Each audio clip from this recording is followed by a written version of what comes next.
Hi കൂട്ടുകാർ, അസ്സലാമു അലൈക്കും വറഹ്മത്തുള്ളാഹി തആല വബറകാതുഹു. 3ാം ക്ലാസ് മുതൽ +2 വരെ പഠിക്കുന്ന വിദ്യാർത്ഥികൾക്ക് ഉപകാരപ്പെടുന്ന സ്മാർട്ട് സ്കോളർഷിപ്പിന് ഉപകാരപ്പെടുന്ന ഒരു കാര്യവുമായിട്ടാണ് ഞാനിന്ന് വന്നിരിക്കുന്നത്. എല്ലാവരും വോയിസ് മുഴുവനായിട്ട് കേൾക്കുക, എന്നിട്ട് എല്ലാവരും പറഞ്ഞ പോലെ എല്ലാവരും ചെയ്യുക. അപ്പോൾ ഇതിൻ്റെ കൂടെ ഞാൻ താഴെ ഒരു ലിങ്ക് ഇടുന്നുണ്ട്. 3ാം ക്ലാസ് മുതൽ +2 വരെയുള്ള ക്ലാസ്സുകാർക്കുള്ള ലിങ്ക് ഉണ്ട്. ആ ലിങ്കിൽ കയറിയാൽ ഞാനിവിടെ കാണിക്കുന്നത് പോലെ നിങ്ങൾ ഓരോരുത്തരും നിങ്ങളുടെ പേര് എഴുതുക. എന്നിട്ട് അതിൽ സ്റ്റാർട്ട് നോക്കിയിട്ട് ഓരോരോ ചോദ്യങ്ങൾ വരുന്നു. അപ്പോൾ അതിനനുസരിച്ച് നിങ്ങൾ ടിക്ക് ചെയ്യുക. എല്ലാ ഉത്തരങ്ങളും അതിൻ്റെ സൈഡിൽ റൗണ്ട് ഉണ്ട്, അതിൽ ടച്ച് ചെയ്ത് കൊടുക്കുക.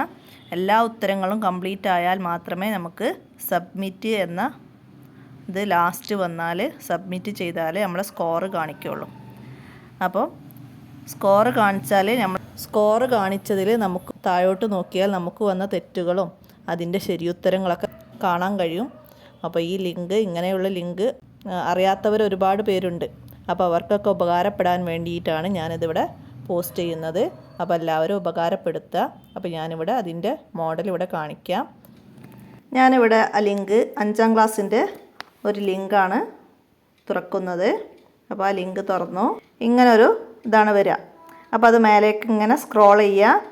അപ്പോൾ അതിൻ്റെ താഴെ നമുക്കിങ്ങനെ കാണാം 5ാം ക്ലാസ്സിൻ്റെതാണ്. അപ്പോൾ അതിൽ ആ സ്റ്റാർട്ട് എന്നത് നമുക്ക് നിൽക്കാം. എന്നിട്ട് അവിടെ നെയിം വരും. എൻ്റർ യുവർ ഡീറ്റെയിൽ എന്നുള്ള നെയിം എന്നുള്ളിടത്ത് നിങ്ങളെ പേര് എഴുതി വെക്കുക. എന്നിട്ടോ അപ്പോൾ ഇത് ഓപ്പണായി വരും. അപ്പോൾ അത് ഓരോ ചോദ്യങ്ങൾ ഇവിടെ താഴോട്ടുണ്ട്. അപ്പോൾ അത് മുഴുവനും നിങ്ങൾ എന്ത് ചെയ്യുക, വായിച്ച് നോക്കിയിട്ട് ഓരോന്നിനും ആ സൈഡിൽ കാണുന്ന റൗണ്ടിൽ ടച്ച് ചെയ്ത് കൊടുക്കുക. അപ്പോൾ ഇവിടെ ഫസ്റ്റ് വന്നെന്താ, വിശുദ്ധ മക്ക നാട് ഇസ്ലാമിക രാജ്യത്തിൻ്റെ ഭാഗമായത് എന്ന് ഹിജ്റയുടെ 8ാം വർഷമാണ്. പിന്നെ രണ്ടാമത്തത് വന്നതാ, ഖിയാമത്ത് നാളിൻ്റെ അടയാളമായി വലിയ തീ എവിടെ നിന്നാണ് ഉയരുന്നത്?